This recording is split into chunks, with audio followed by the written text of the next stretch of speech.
Olá, sejam bem-vinda a este canal, bem-vindo a este canal. Eu sou Patrícia Ventura, psicopedagoga, professora, terapeuta integrativa, holística, e hoje eu venho falar, gente, de uma coisa que estava meio que deixando minha garganta presa essa semana. Eu senti alguma coisa pesada em mim, era como se tivesse algo querendo sair, eu não conseguia saber o que era. Mas eu sabia que era alguma coisa das minhas experiências da minha infância. Por quê?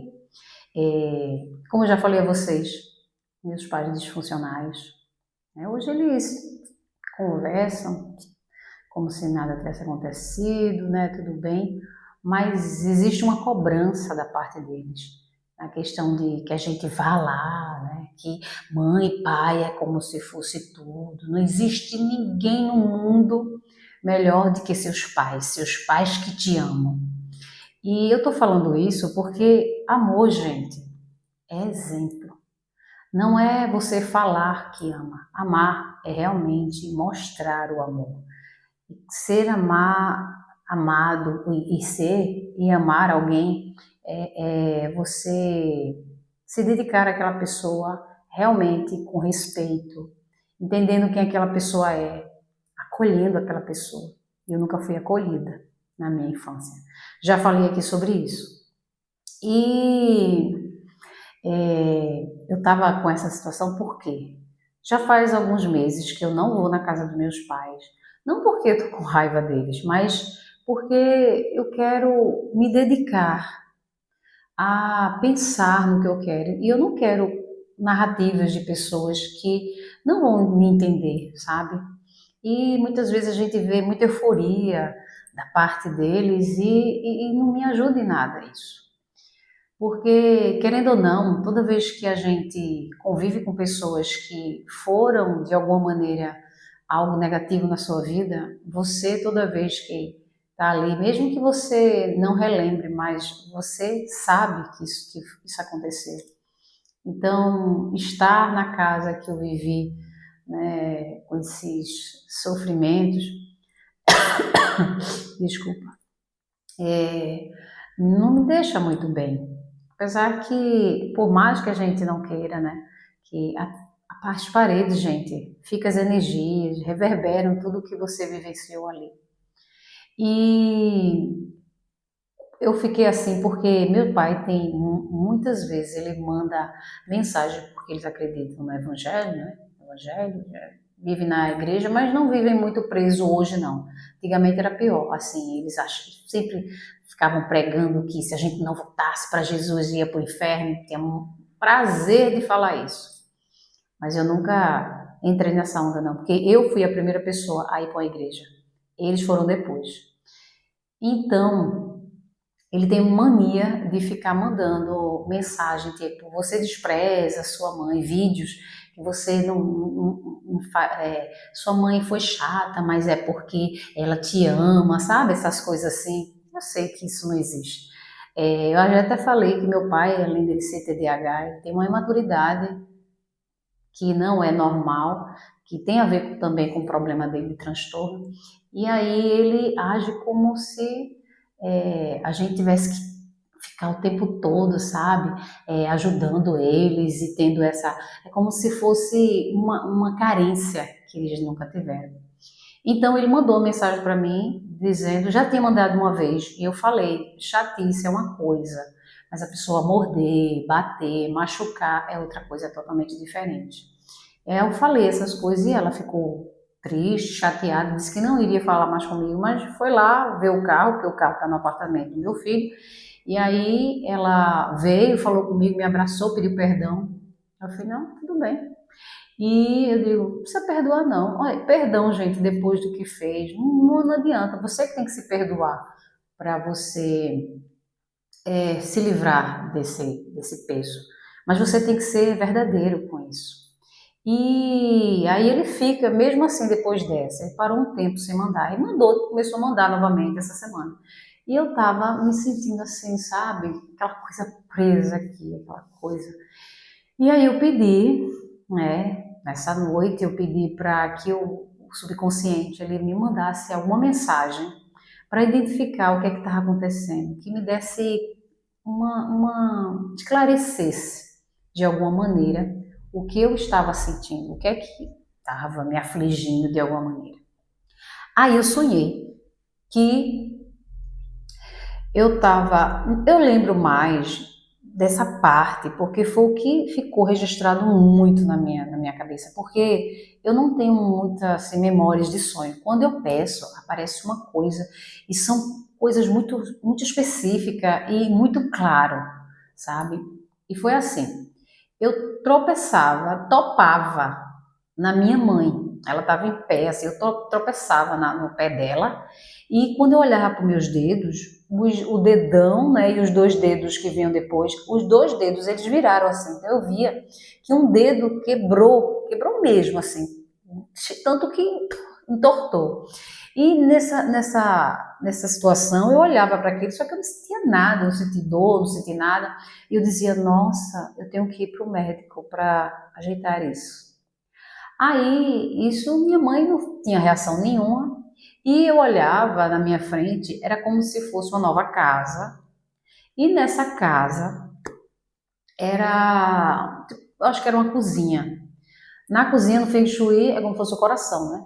E nessa casa tinha um homem e ele pintando essa casa. Tinha uma parte, acredito que de cerâmica na parte de baixo, e em cima ele estava pintando de marrom.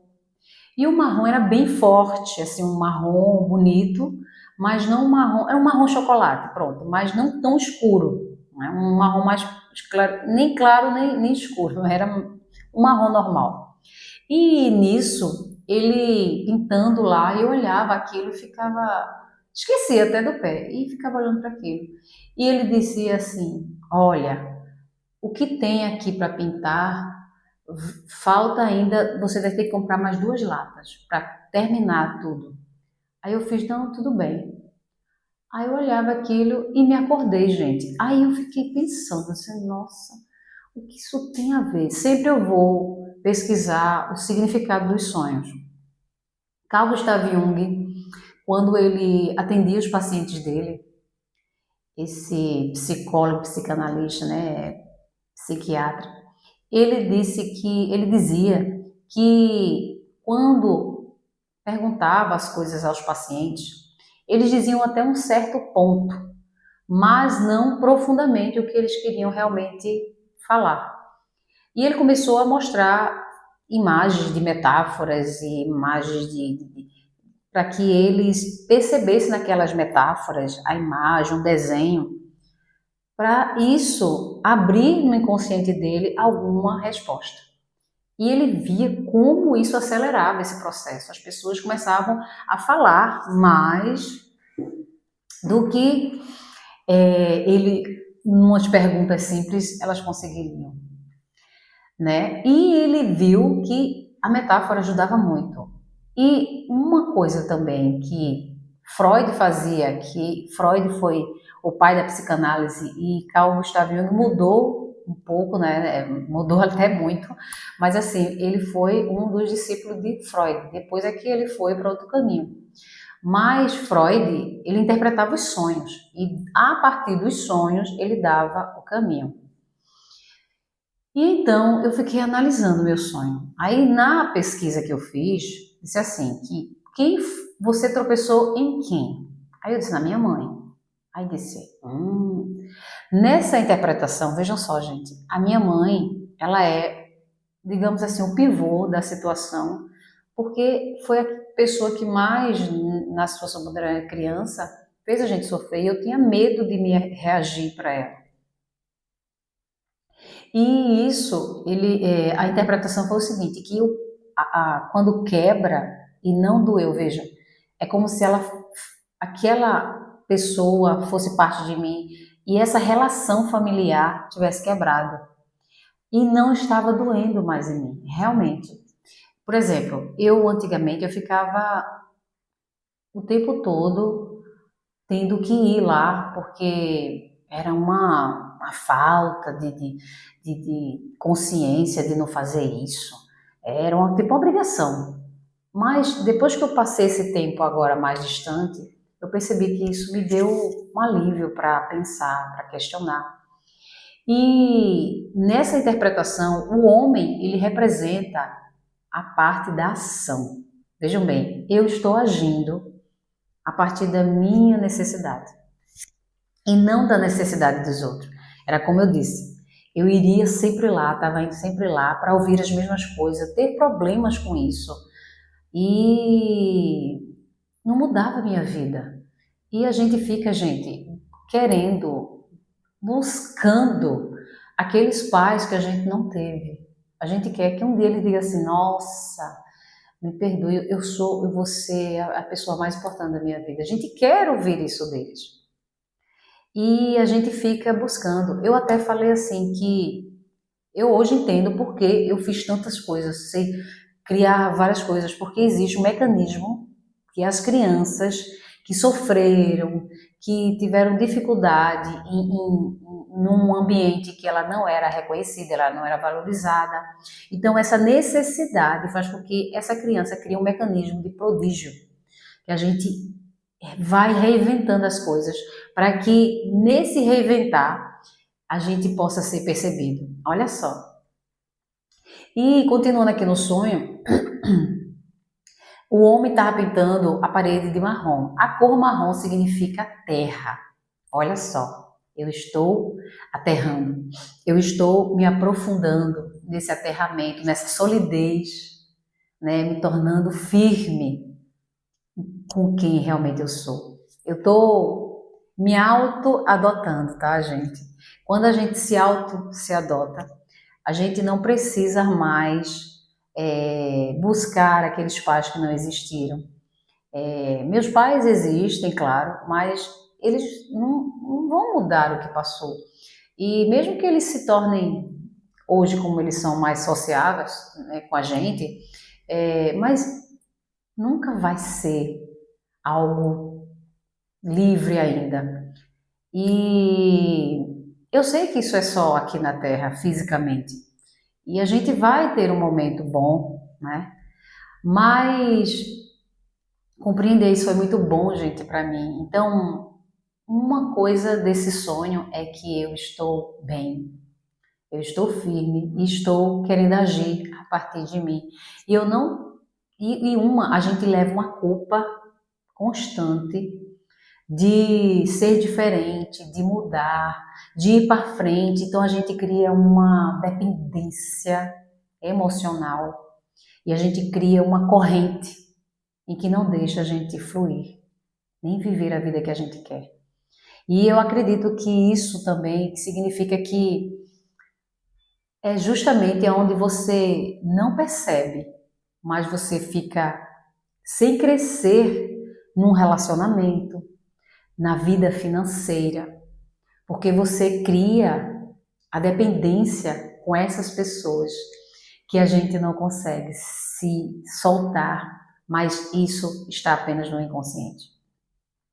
E quando um sonho vem para levar à tona e você entender que é justamente você se compreender e ter uma intuição, uma percepção grande, porque eu já falei aqui que eu busquei várias situações para ajudar meu filho e disso também eu me encontrei e consegui compreender mais a minha vida e a todos.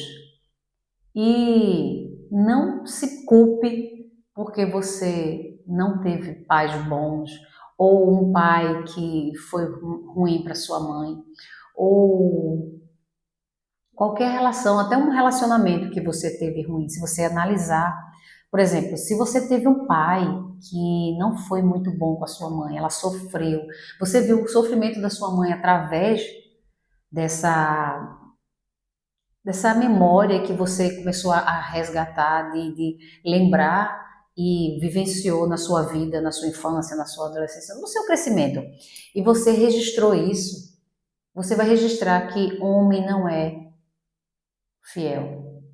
E aí você vai ter situações que vai levar você a isso. Então, quando a gente entende a vida, que o mundo é só um reflexo do que a gente é. Eu entendo os pais que, de alguma maneira, eu tive que vivenciar. Eu entendo, depois disso, o relacionamento com o narcisista. Um filho também com transtorno, né, com dificuldade de se compreender.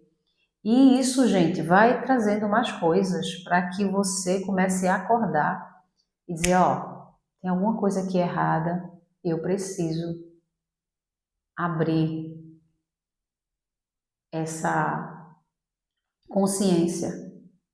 E foi muito bom ter esse sonho, porque sabe, esse negócio de você não conseguir engolir e você não saber o que está acontecendo.